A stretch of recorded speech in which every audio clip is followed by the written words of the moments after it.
Good afternoon, and welcome to the National Press Club. My name is Teresa Warner, and I am the 105th president of the National Press Club. We are the world's leading professional organization for journalists, committed to our profession's future through our programming, events such as this, while fostering a free press worldwide. For more information about the National Press Club, please visit our website, www.press.org. To donate to programs offered to the public through our National Press Club Journalism Institute, please visit press.org/institute. On behalf of our members worldwide, I'd like to welcome our speaker and those of you attending today's event. Our head table includes guests of our speaker, as well as working journalists who are club members. And if you hear applause in our audience, we'd note that members of the general public are attending, so it is not necessarily evidence of a lack of journalistic objectivity. I'd also like to welcome our C-SPAN and our public radio audiences.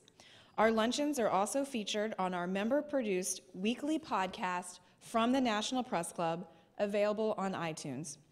You can also follow the action on Twitter using hashtag NPC Lunch. After our guest speech concludes, we'll have a Q&A, and I will ask as many questions as time permits. Now I would like to introduce our head table guest, and I'd ask each of you here to stand up briefly as your name is announced. From your right, Adam Kano, Vice President of Client Strategy at TMP Government. C. Nasir Ahmed, Washington reporter for Pakistan Link. Tiffany Vlasic, member, Teamsters Local 1224, Allegiant Airlines First Officer and a guest of our speaker. John Boyd, editor of CQ Roll Call's Executive Briefing on Transportation Policy. Ken Hall, General Secretary Treasurer, International Brotherhood of Teamsters, and a guest of our speaker. Donna Leinwan Laget, reporter for USA Today and 2009 president of the National Press Club and the Speakers Committee member who organized today's lunch. I'm going to skip our speaker for just a moment. Jonathan Salant, political reporter for Bloomberg News and past president of the National Press Club. James Jackson, member of the Teamsters Local 639, UPS employee and a guest of our speaker. David Shepardson, Washington bureau chief of the Detroit News. Thank you all for joining us today. For as long as most folks can remember, the unions have given their time, labor, and money to Democrats, only occasionally breaking with tradition and endorsing a Republican for president as they did with Ronald Reagan and George H.W. Bush. This year, they will keep with tradition and support President Obama's re-election campaign. Teamster President James P. Hoffa, our speaker today, says the labor union with 1.4 million members supports President Obama and has criticized Republicans and Mitt Romney for favoring CEOs over workers. After the RNC convention in Tampa, he told the Huffington Post that Romney wants to annihilate organized labor. But it's been a mixed bag for union workers during the Obama administration. Attempts to raise the minimum wage has failed, even when Democrats dominated the House and the Senate. Some union supporters say the Democratic National Committee took labor support for granted when they chose North Carolina, a right-to-work state with little union representation, to host last week's convention. And free trade agreements signed by Obama threatened to hurt American workers. Meanwhile, the unions must juggle the demands and needs of their members while sinking businesses beg for mercy in a weak economy.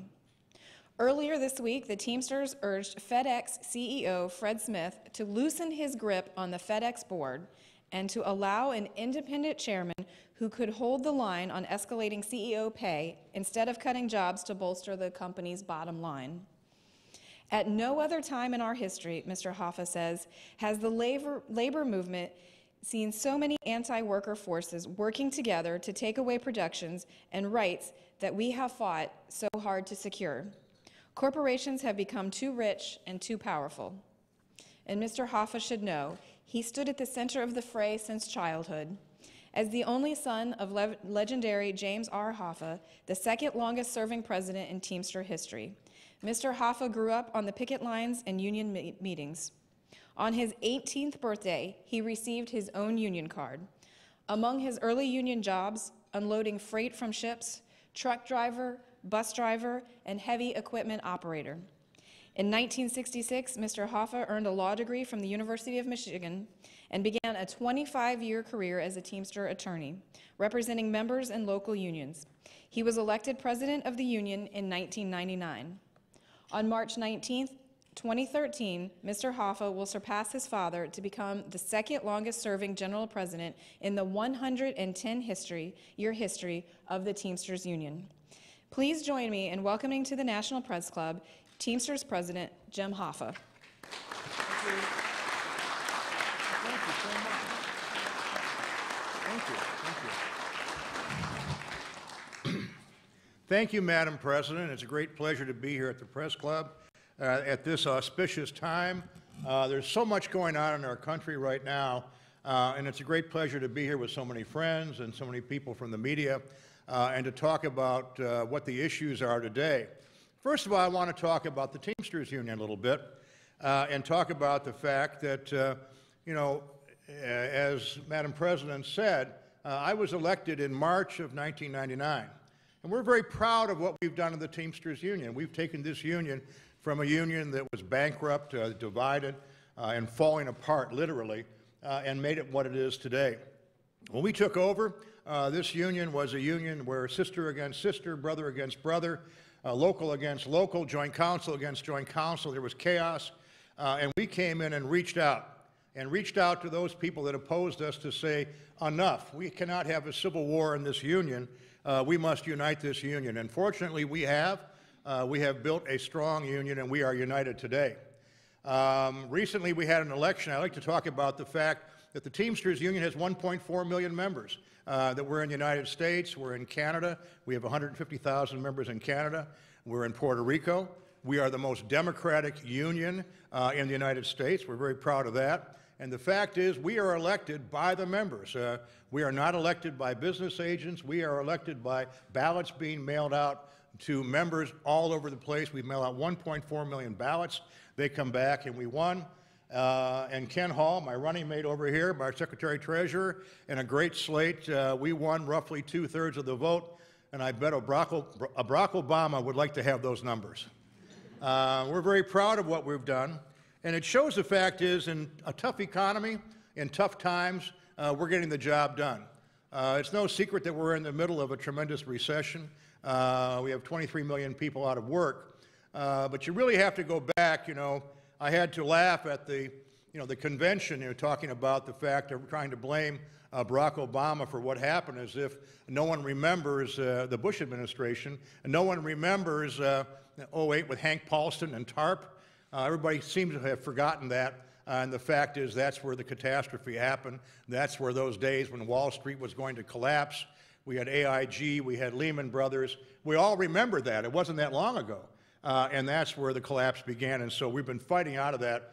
And here we are 3.5 years later, we're not out of it yet. But it's better today than it was. So we're fighting back and getting the thing done. As you heard, they say 23 million people are out of work. The Teamsters Union is surviving in this economy. We're fighting very, very hard. We've got a great union. And we find people that want to be organized. We've organized more than 150,000 people in the last 5 years.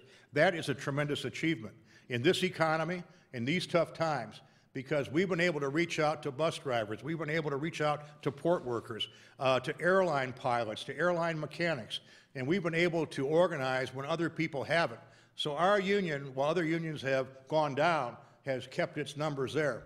And we're very proud today to have two Teamsters with us, James over here from UPS over here, and Tiffany from our local union, Allegiant. We just organized, and she's an airline pilot.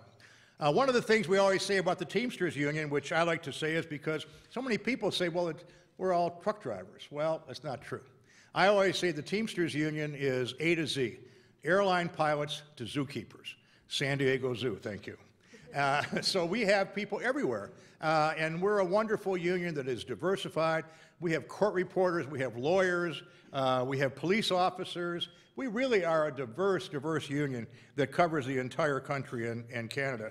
And we're very, very proud of the fact that we've been able to achieve so much. One of the things we talk about all the time is that today, is bringing up to date, really starting with 2010, This is something I give speeches on all over the country. There's a war on workers. Right now, there's a tremendous war going on, beginning in 2010, the battle to basically take on labor, put them in their place, basically destroy them. We had 12 states where right to work was introduced simultaneously. So, that just didn't happen.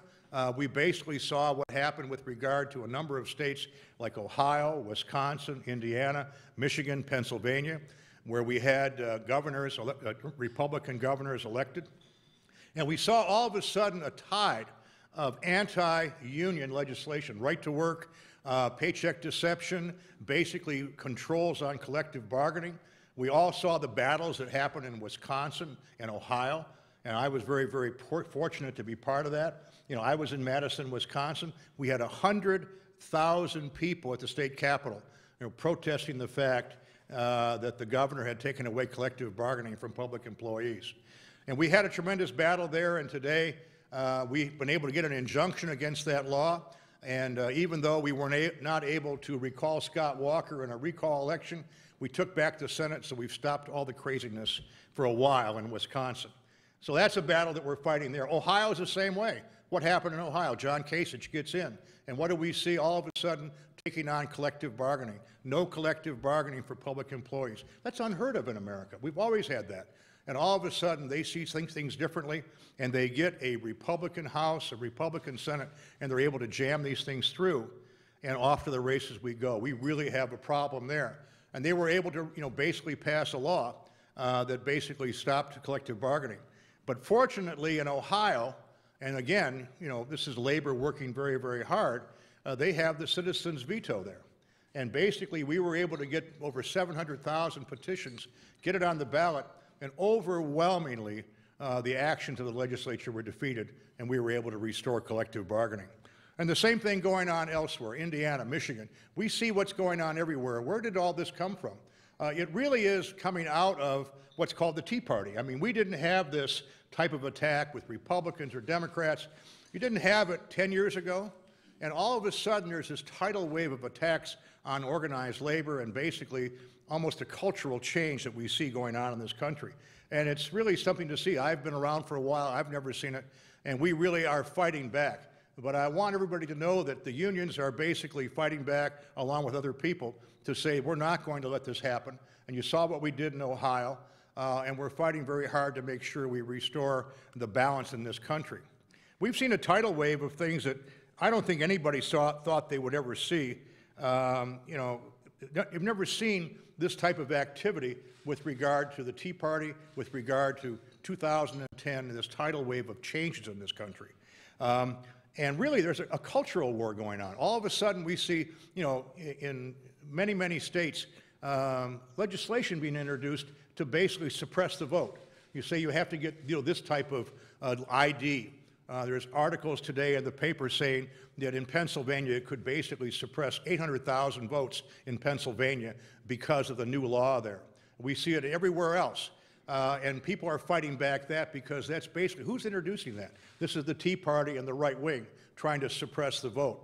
I had a laugh, Jim Cramer, who's on television, the guy that's the stock guy, he wrote a thing saying that even under this law, his father couldn't vote, who's 90 years old and has never missed a vote, but he doesn't have the ID, so he can't vote this time.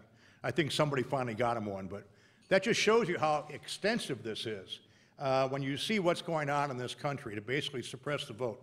We also see a tidal wave of action with regard to pro-choice, attacking pro-choice, attacking women's right to medical health, the right to choose. Again, we have over 33 states have introduced laws like that. We see what's going on in Virginia right now. Really extreme measures that we didn't see before. But it's part of a cultural revolution that's going on with regard to, the Republicans and the Koch brothers and everybody else to say they want to change America back. And basically what we're getting down to is that's the choice that's going to happen on November 6th. So, this is coming down to almost a cultural choice. This is more than, Mitt Romney versus, Barack Obama. This is becoming almost cultural. It's a cultural change of the types of changes they want to make in this country. And I think it's extraordinary that we see this going on today. And it's amazing that we see what's going on with the attacks on labor. And let me say why they're attacking labor. The right wing believes and knows that labor is the backbone of the Democratic Party, the backbone of the progressive movement. We're basically the ones that back the idea of the 8-hour day, where all the basic reforms that we take for granted were passed by organized labor going back, 50 years, 100 years. And we're the backbone, and we still are there. We are strong, we are organized, we have money, and we have boots on the ground. Now, we are basically fighting this attack that we're under right now, the war on workers that we've never seen before, and basically that is something completely new. And they're taking us on because they realize if they can knock out labor, if they can knock out public employees, if they can knock out organized labor with national right to work, that they can basically turn this country around. They'll have a free run because we are the only ones that stand in the way of this movement that they have that basically is out there to turn America far to the right. So that's the ballot, and that's the reason why we are under attack, as never before. And we have to keep, battling on. Recently, I attended the Democratic Convention, and it was an amazing event. I'm a Democrat, no surprise. And, it was amazing when you contrast that convention with the Republican convention, which I watched on television. You had all these speeches from the Republicans talking about our forefathers, talking about their aunt, their uncle, what a tough life they had, how they got here. But I didn't hear anybody talking about the voucher system. I didn't hear about tax cuts for the rich. I didn't hear about cutting Medicare, Medicaid. I didn't hear about getting rid of food stamps or cutting them back. They didn't talk about what they really believe in and what's on their website and what's in their platform. Basically, in their platform for the first time, they have basically national right to work. They're against the minimum wage. They want to get rid of the inheritance tax. They want to get rid of capital gains. But I didn't hear anybody talk about that at the convention. You know why? If they talked about that, they would never get elected. So they think they can go to this convention and basically talk about their forefathers and how great this country is and how we got 23 million people unemployed, but not lay out a plan to say, the way we're going to put people back to work is to give tax cuts for the rich. What an idea. Wow. Well, that's what they believe, and they should have said that, because that's what they're running on. Be honest with the American people. If that's the choice, let's make that choice. And let's let everybody know what we're talking about and go out and talk about those issues. The other thing I thought that was interesting is how the Republicans are rewriting history. When you went to the convention, it's unheard of that the previous president wasn't there.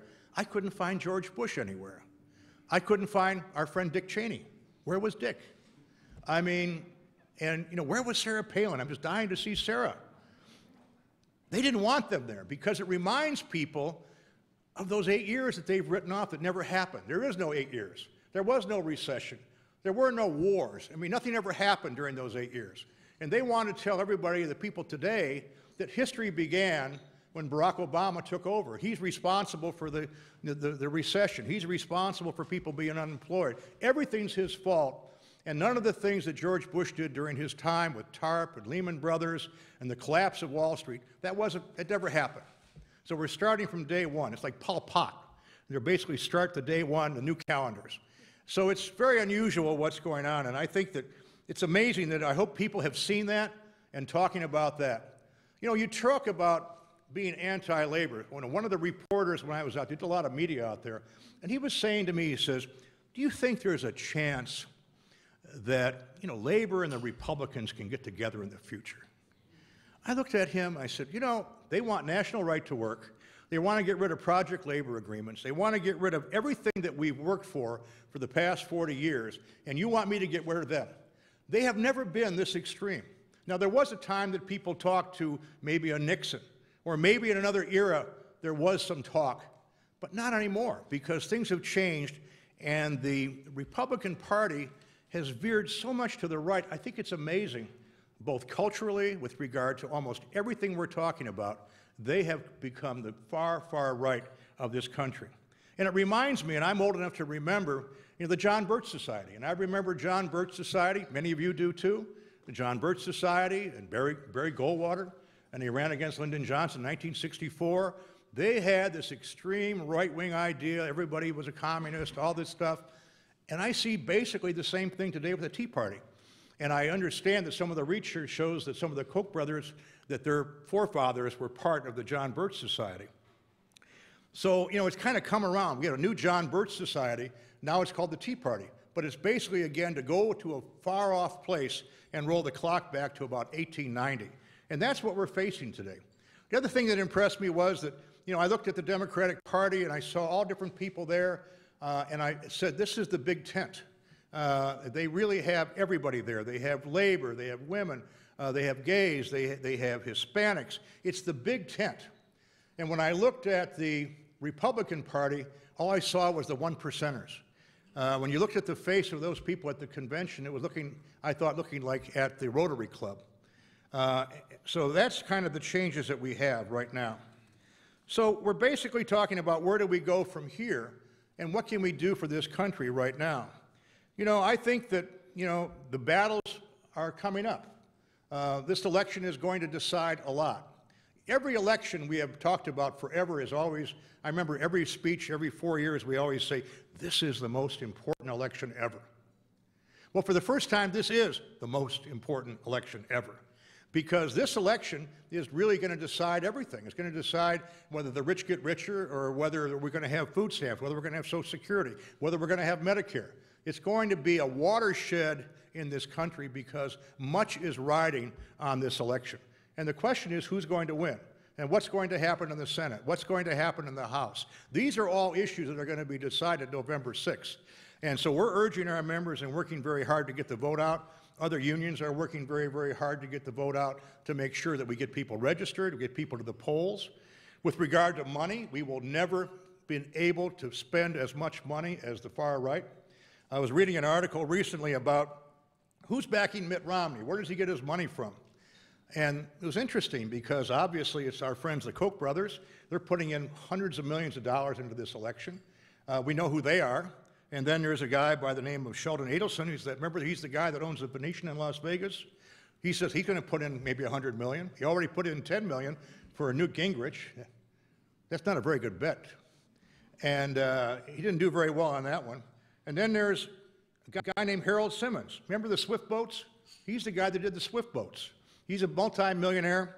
Bob Perry, another Swift boat guy, multi-millionaire, putting hundreds of millions of dollars into this campaign. A guy by the name of Jim Davis. These are names you really don't know every day. Jim Davis, he's got New Balance shoes. He's one of these real right-wing guys, and he's going to put millions of dollars into this campaign. And then we've got the Marriott people, two people that are going to inherit the Marriott hotels, nice hotels, crazy ideas. They're putting millions of dollars into this election. And then, of course, we got our friend Karl Rove. And he's got his Crossroads of America. He's putting in millions of dollars. What I'm getting at is you've got a handful of people, maybe 6 to 8 people, that are probably going to spend more money on this election than all of organized labor, and I would say over 100 million Americans. They won't put that kind of money in this election. And I think people have to say, is that good for the country? Is that what our forefathers really saw, that a handful of people, 6 to 8 people, can put more money in an election and control events more than maybe 100 million people that work with their hands every day, the 13 million people and their families that are in the labor movement, and the other people that are not in labor movements, that are out there working every day and doing the hard work. And there's something wrong with that, and that goes back to Citizens United. Citizens United basically was the worst thing that ever happened to this country right now, and it's upsetting the balance in democracy. I think Obama's going to win, but what does this portend for the future if this keeps on? Eventually, they get richer and richer, and more money goes into these campaigns, and we see these ads. These ads are persuasive, they're well done, and they can take somebody that's a good candidate and turn them into the devil. And this unlimited money is unbalancing the entire political spectrum. So something has to be done about that, and I suggest that we're going to have a constitutional amendment to change that. So we got to start talking about other things. After November 6th, we got to talk about, what are we going to do and how do we start rebuilding America? Well, I think it's going to be a decisive election. I think that Barack Obama is going to win. But once he wins, what does he win? Do we win 4 more years of the same thing? He hasn't won anything. Does he win a Congress that doesn't want to pass any legislation? Does he have a Mitch McConnell that says, my job is to make him fail, and I will make sure that he fails? Is that what we want for the next 4 years? So we're going to have to really think about, if he wins and when he wins, what does he win and where do we go from here? How do we change America? And I would suggest a couple things. We've got to, number one, start bringing jobs back to this country. The 23 million jobs, many of these jobs are gone forever. There's something wrong with the country that, as rich as we are, that say we can't balance our budget. There's something wrong when the very rich people of this country, the people I've been talking about, don't pay their fair share of taxes. And when they want to move their taxes from, 4 or 5%, they say, oh, we can't do that, and that holds up everything. There's something wrong with that. There's something wrong when some of our biggest corporations in America don't pay any taxes at all. General Electric doesn't pay tax. Boeing doesn't pay tax. Verizon doesn't pay tax. What's going on here? How can you make billions of dollars? I don't care what lawyer you have. You should be paying taxes. And you can see how that would help us balance the budget if we had more income. But they have found a way to wheedle the system. I had to not laugh, it was tragic. General Electric not only didn't pay any taxes after they made billions of dollars in this country, but they got a rebate. That's amazing. And there's something wrong with our tax laws. We've got to change our trade laws. We've got to basically change the law that says you will be rewarded in the tax code if you bring jobs back, if you build factories here. We have corporations right now, I was reading this morning, Moody's says that corporations are sitting on over $1.5 trillion in cash right now, Moody's this morning. Why aren't we putting that money to work to start rebuilding this country? What are they waiting for? Is something going to happen? Some bell is going to go off? Start investing in this country, and they've got to do that. And we've also got to start making sure that we, like I said, change Citizens United. We've got to have a constitutional amendment to get this back in sync where, somebody doesn't have 100 million times more opportunity and more clout than I have because he can buy ads and do things like that. We've got to have more American stimulus bill. We've got to start rebuilding our roads. We've got to start doing the infrastructure. And these are the things that people have been fighting us on. The president tries to rebuild the infrastructure and they say no. He says he wants to build airports and do the FAA. Oh, he says no to that. He wants to extend unemployment benefits. They say, oh no, we're going to hold that hostage. Every issue he comes up with that helps America rebuild, he's being opposed by the Republicans. And we've got to find some way to change that. What I suggest is after this election, we're going to have a sit-down. And I think that the president, I don't have to tell the president what to do, I'm sure he knows what to do. Let's sit down with the Republicans and say, do we really want this for America? Do we want 4 more years of deadlock where we can't balance our budget, where we can't move ahead, we can't put people back to work because of politics? The old story about the red states and the blue states, we got to tell them we are the United States. And that's what we've got to start doing. And we've got to start making sure that these people change their way. And the Mitch McConnells of the world that say it's my job to make him fail, does he really want to have 4 more years of failure? Is that what he wants? Does he see as an American that that's good for America? I say no. And I say that somehow we have to basically appeal to the better nature of their resources to say, how do we start together rebuilding this country? How do we start doing the things we have that will put our fellow Americans back to work? How will we start getting jobs here, new jobs that make people have a good living and a good life in this country? How do we create opportunity in this country? And I think that is the key issue that America faces after this election. So I think that can be done. I want to thank you for being here. It's great to be here. Thank you very much. Great to be here.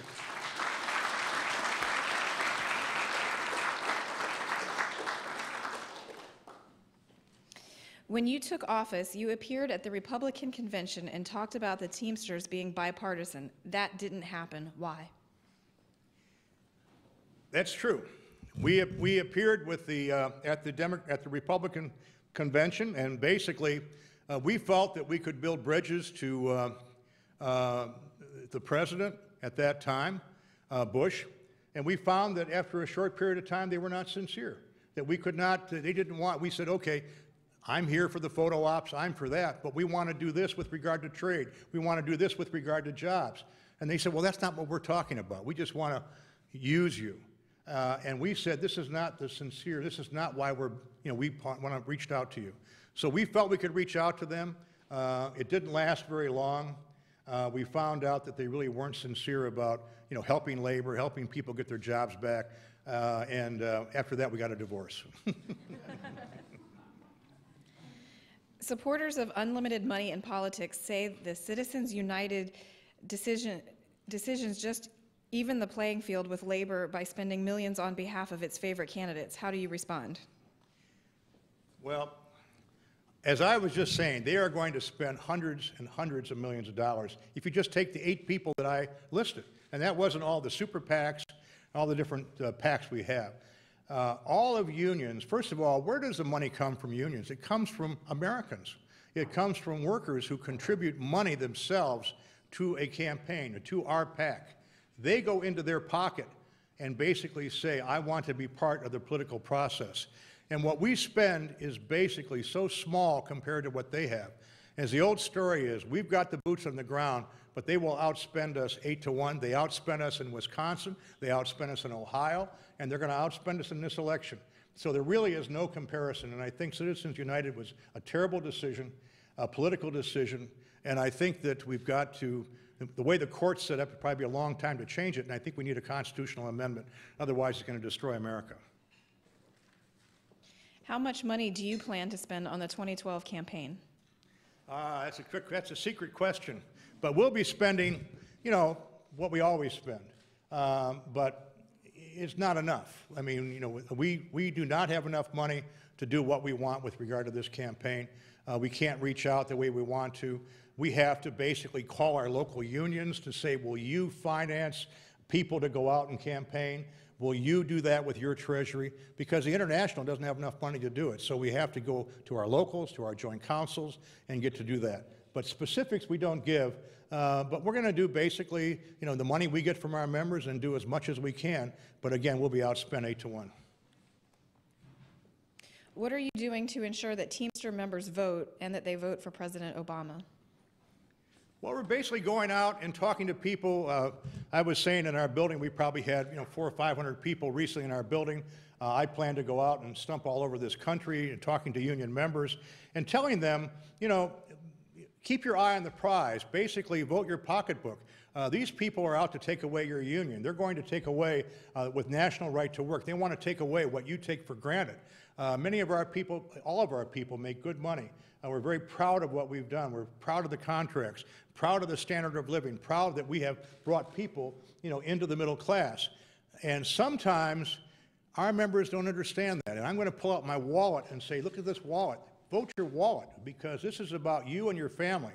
If you didn't have this union, you wouldn't enjoy the life you have. You wouldn't have the health care you have. You wouldn't have the pension that you have. So we're going to go out and preach that everywhere, and we're going to be hitting all the battleground states, and I'm looking forward to it. If you tell them to vote with their wallet and they're worse off today than they were 4 years ago, how do they justify voting your way? Well, I don't think people are worse off than they are. I mean, I like that question. That was the big buzzword. Are you better off today? Well, why don't you ask the auto workers in Michigan and Ohio who now have jobs, who were laid off and now are back to work. Ask the car haulers that are back to work because the auto industry is going on. Ask some of our people, the thousands of people that work in parts suppliers that are basically back to work right now. They are better off. You take Michigan, where I'm from, and Ohio, we have lower unemployment than the national average. Things are better. What lessons does organized labor take from the political and legal fight over President Obama's health care reforms? Well, the health care reforms, I think are good because I think this country needs basically national health care.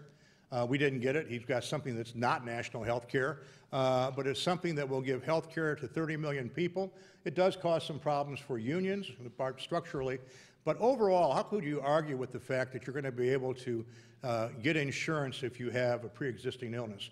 And how can you argue with the fact that your kid can stay on your payroll to your insurance till you're 26? How can you argue with the fact that you're going to remove caps that if you get really sick and you go over $1 million, you're going to have coverage? I mean, there are so many good things in the Affordable Health Care Act that I think it's good, and I think that that's what we're talking about to our members and telling them that. How do you want Congress and the President to avoid the fiscal cliff later this year, the impending combination of tax hikes and automatic budget cuts? Well, that crisis is coming, and again, that's exactly what I'm talking about. After this election, there really has to be a sit-down. I mean, somebody has to say, okay, we won. Now what do you want to do? Do you want to do the same thing you've been doing for 4 years? Or do you want to really try and solve America's problems like we were sent here for? I think that's the issue that we face, and I think that's the issue that's going to come up to solve that problem. It's amazing. The problem is going to be huge. But I think that, basically the Democrats and the administration, I think, is going to go all the way with this to say we have to have change. We have to have more revenue. At one point, the president basically said, I'll do 10 to 1. You give me $1 billion in new revenue, and I'll cut $10 billion. That's a hell of a deal. They didn't take it. That's amazing. And I think we're back to something like that. But I do think that there will not be a crisis. I think hopefully they will solve this problem. But if they don't solve the problem, they will do some, basically a mid-term, they'll do some kind of a jerry-rig to get by the crisis, and you will not have the cuts that are prescribed. How much should the Fed do to strengthen the economy through monetary policy? What's that? How much should the Fed do to strengthen the economy through monetary policy? Well, the Fed's been doing a lot. We've got low interest rates. We do a lot of things. Doesn't seem to be working, but I know people are refinancing. I mean, I think it's helping the economy. I know many businesses are refinancing. They're talking about a new stimulus coming up. And these are all things that have to be done. The Republicans are against any stimulus. One of the things I like to talk about is the fact that anybody that doesn't toe the line with the Republicans, they go after. The Tea Party goes after them. And I think about Arlen Specter, who voted for the stimulus, who was a Republican. And the minute he did that, they ran somebody against him. And that's just amazing. And anybody that doesn't toe their line, they basically go after them, because with them, there's only one way, and that is no compromise. The words that we need to bring back are bipartisanship and compromise, because that is how deals are going to be made. And those are words that seem to have disappeared from the Republican lexicon.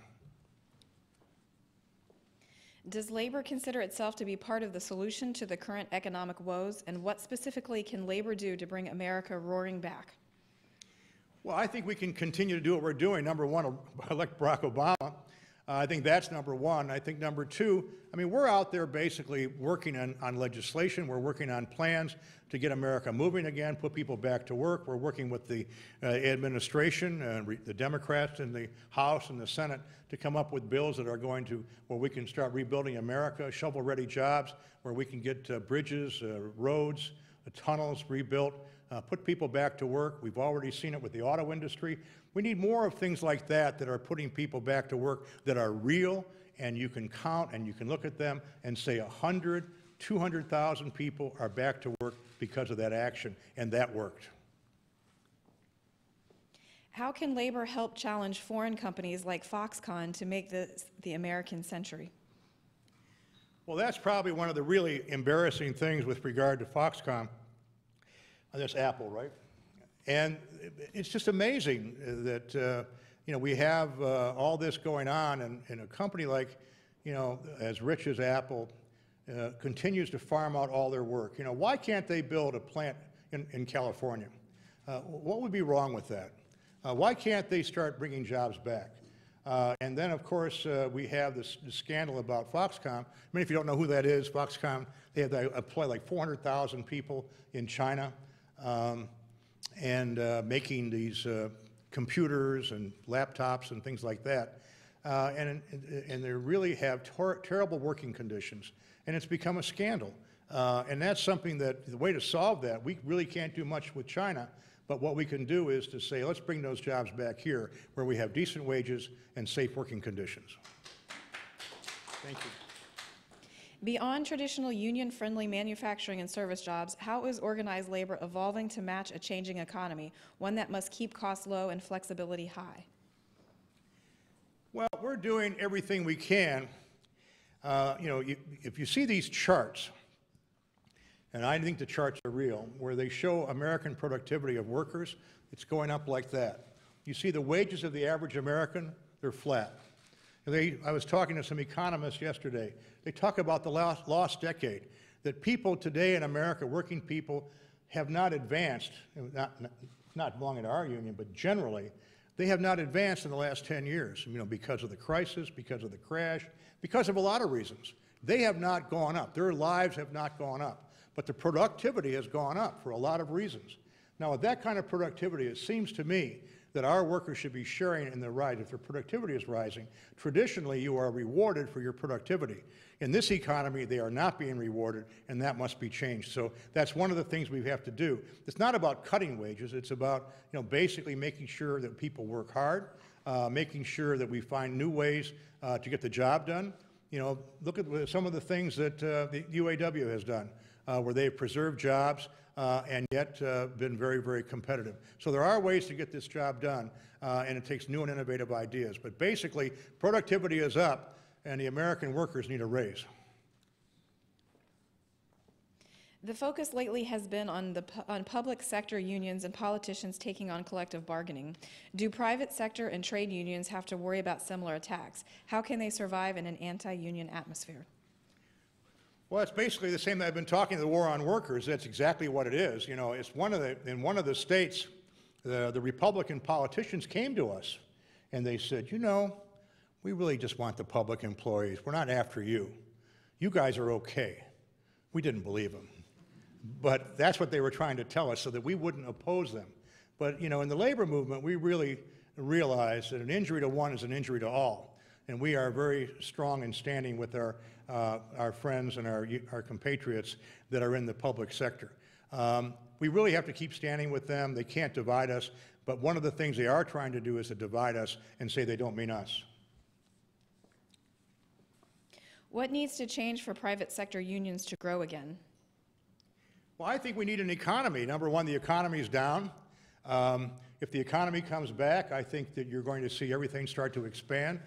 Basically, companies will start investing. We do a lot of briefing with regard to transportation. Transportation is very, very tied, whether it be UPS or trucking, is tied very, very close to the economy. It's a barometer of the economy and how many things are being shipped. And we really see that bumping along. It goes up and it goes down, but it really hasn't taken off. We need to get this economy moving again. And hopefully, we get by this election, we can start doing things that get this economy moving again, because a growing economy will fix all that, and that's all you need. Which is the bigger challenge for organized labor today, relevance or branding? Or what? Branding. Well, I just think it's organizing. I think we got to go out and get people in our union and get more and more people to the polls. More and more people believe in our union, like Tiffany here. Just 300 people just joined our union. That's what this is about, making sure that we're strong, making sure that people believe in the Teamsters union or the UAW or the UFCW, whatever union it is. Join a union right now. It was funny. I had an interview with somebody down in North Carolina at the convention, and they were saying, what do you tell people of North Carolina that have 12% unemployment? I told them? Join a union. 7 years ago, your union joined with UFCW, SEIU, hotel and restaurant workers, the laborers, and the carpenters to form a new labor federation called Change to Win. Some people have flippantly called the Change to Win Change to SEIU or Loose Change. The laborers and hotel workers are now back in the AFL-CIO. The carpenters dropped out. Other than some modest organizing efforts, isn't Change to Win a total flop? We don't think it's a flop. We're very, very close to UFCW, which is a large union, a union as big as ours. The SEIU is a union even bigger than ours. We have very, very close working relationships.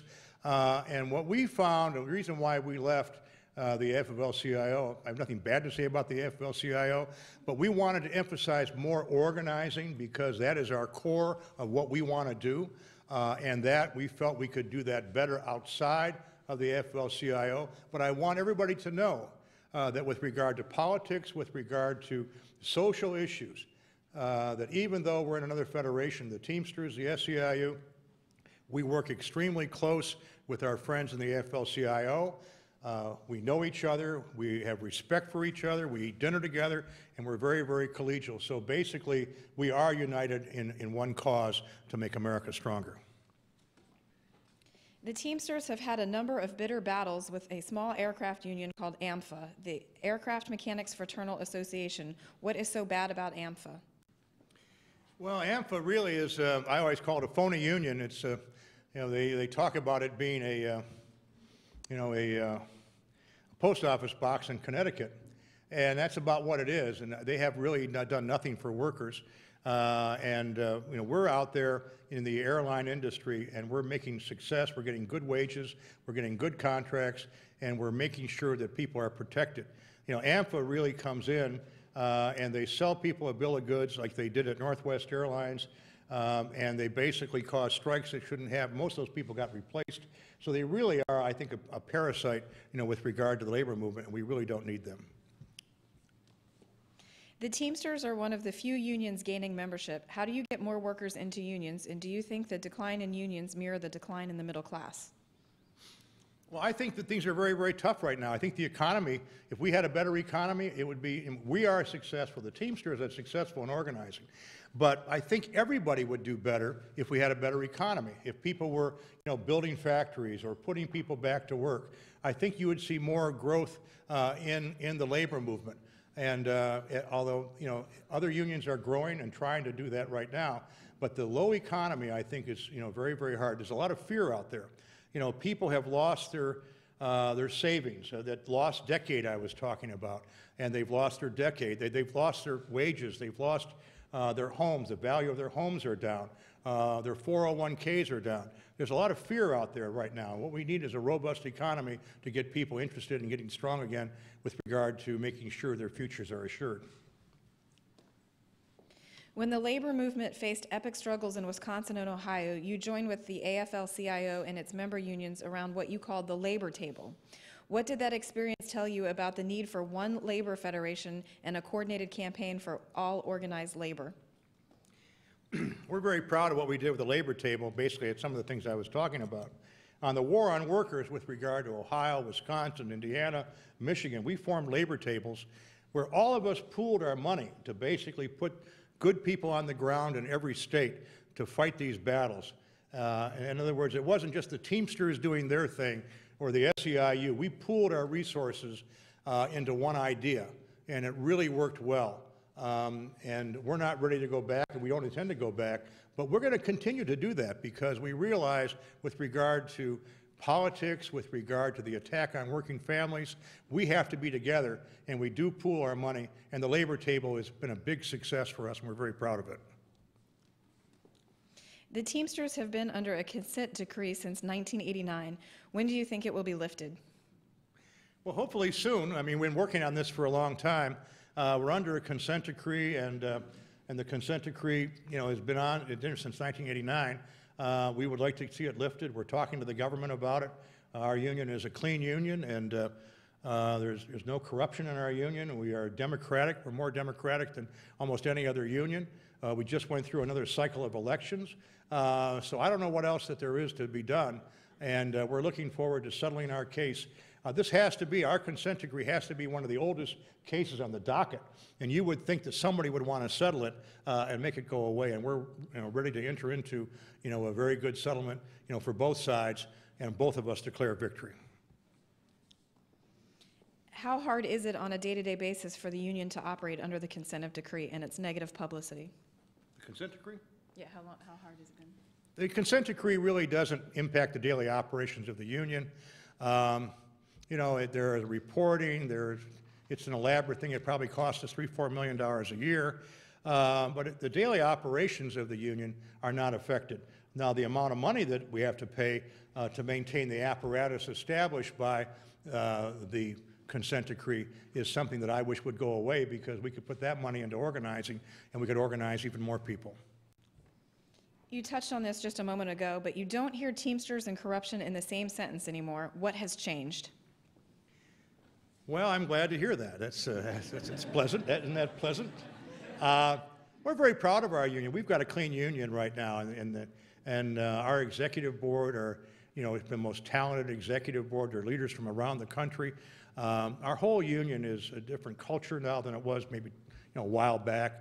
And we are a union that is very prides itself on how hard we work for our members, the fact that we are a clean union. We're very proud of the fact that we're so democratic, and we believe in democracy. And these are things that we work on very, very hard. There's a culture. There's a culture in our union of being, basically, hardworking and basically making sure that we have, a clean union. We're very proud of that. Overnight freight was organized by your successor. How many members have you organized among freight haulers since you became president? Well, I hate to correct you, but we organized overnight. But overnight, what turned into UPS Freight. And with the great assistance of my Secretary-Treasurer, Ken Hall, our union tried to organize overnight when it was just overnight, and we spent millions of dollars trying to organize them. We were not successful. And then lo and behold, UPS bought them. And we were able to talk to UPS to say that if we can show that the members want to join the union and do a card check agreement, would you go along? And they went along with that, and we went out and talked to the members, and for the first time, over 12,000 members at UPS Freight are now Teamsters, and we're very, very proud of it. That's a major accomplishment. Other than pay and benefits, what issues will be the most difficult to negotiate in the next National Master of Freight Agreement? Well, I think that the issues are, there are issues everywhere. I mean, the UPS is a unique company. Obviously, it's wages, hours, and working conditions. We want to make sure conditions are better. We want to make sure that we maintain our benefits. We want to make sure that we maintain our number of full-time workers. But I think also today, with UPS, you're going to make sure that we work on health care, which is extremely important to members and their families, and also pensions. The fact is, when you have people making good wages and they get a little bit older, they start thinking, well, maybe the next money we get should go into pensions. And I think there's going to be a lot of pressure to increase our pensions to make them better. And the answer is everybody's interested in more money when they retire. Because they see what's going on in America. So we're one place that people will get good pensions, but it's our goal to try and get them even better pensions. So I would say the pension will be one of the big issues in the negotiations. What should be done to strengthen and protect these pension plans?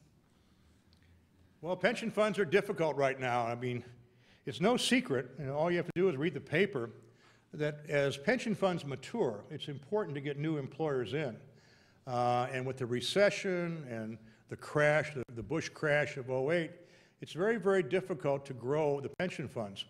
And what we're having and what we're seeing with pension funds is, something that we didn't see years back. When my father, first set up the Central States Pension Fund, there was like 4 people working and 1 person retired, if anybody was retired. Well, that is easy because then it's easy to get done. Now, as the pension funds have matured, we have, 1 guy working and 5 guys retired.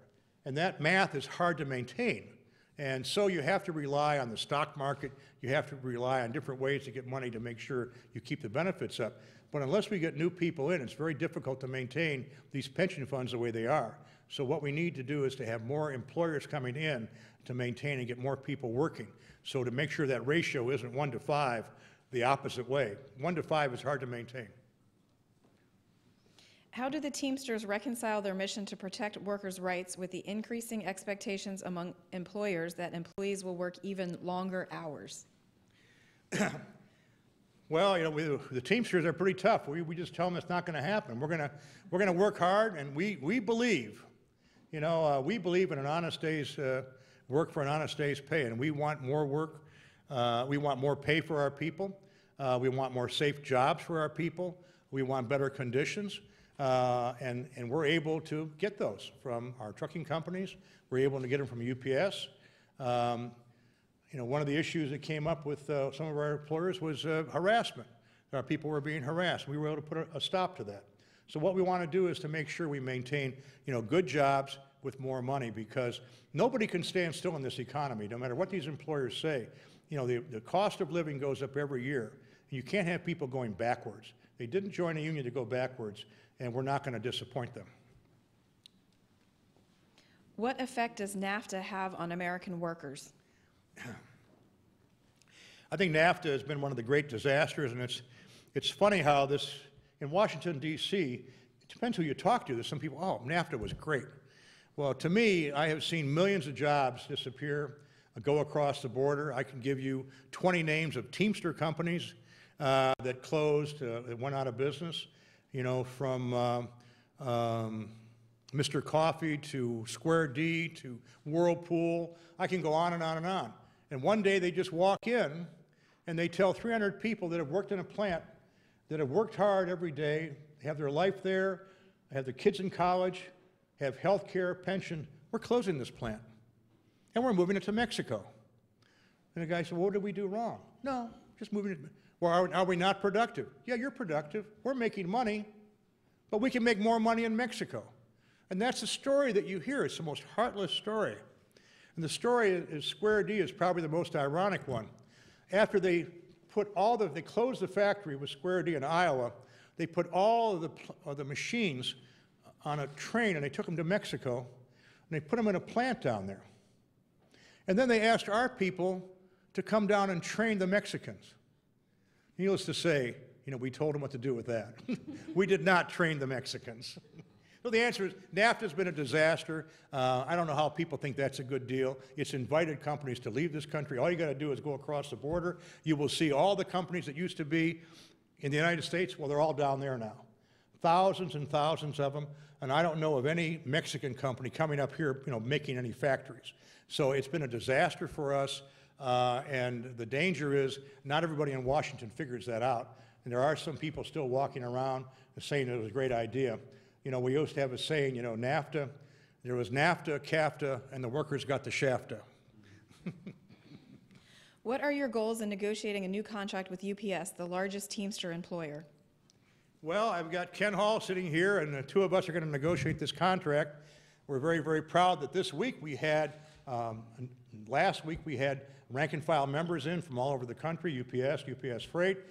We had the leadership in, we've done surveys, and we have a pretty good idea where we want to go with this contract. And it's going to be, you know, basically, we think we can get a good contract, but it's going to be more wages, it's going to be more pensions, and I think pensions are going to be an important level. We want to maintain health care.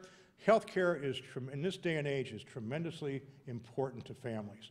They have to have health care for their families, for their wives, for their children, and that's going to be very, very important. We think those are the issues. We think we can get it. And the important thing is we're always working to make sure, you know, we get more full-time jobs also. Because, as you know, there's a lot of part-time there, and we want to make sure and keep moving that number up because that really is important to our members. We're almost out of time, but before asking the last questions, I have a couple of housekeeping matters to take care of. First of all, I'd like to remind you all about our upcoming luncheon speakers. On October 2nd, we have Secretary Arnie Duncan, U.S. Department of Education, will take stock of American education in the run-up to the presidential election. On October 10th, General Martin Dempsey, Chairman of the Joint Chiefs of Staff, will be speaking. And on October 31st, Rodney Erickson, President of Penn State University, will be here to speak to us. Second, I'd like to present our guest with our traditional National Press Club coffee mug. Well, thank you very much. And I do have one last question for you. Instead of an 18-wheeler, the Teamsters symbol consists of two horses. If it's not because of horsepower, what is the significance of the horses, and will they be running in the Kentucky Derby? Well, first of all, I think you want to know their names. They're called Thunder and Lightning. Those are the name of our two horses, and the horses, you know, really maintain the tradition of the Teamsters because if anybody reads Western novels, you know what a Teamster is, with a small T. A Teamster is the person that rides and drives the great wagons across the country.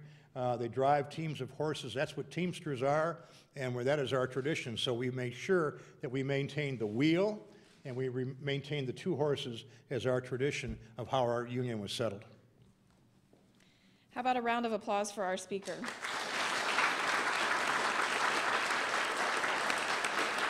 Thank you all for coming today. I'd also like to thank the National Press Club staff, including its Journalism Institute and Broadcast Center, for organizing today's events. Finally, here's a reminder that you can find more information about the National Press Club on our website, www.press.org.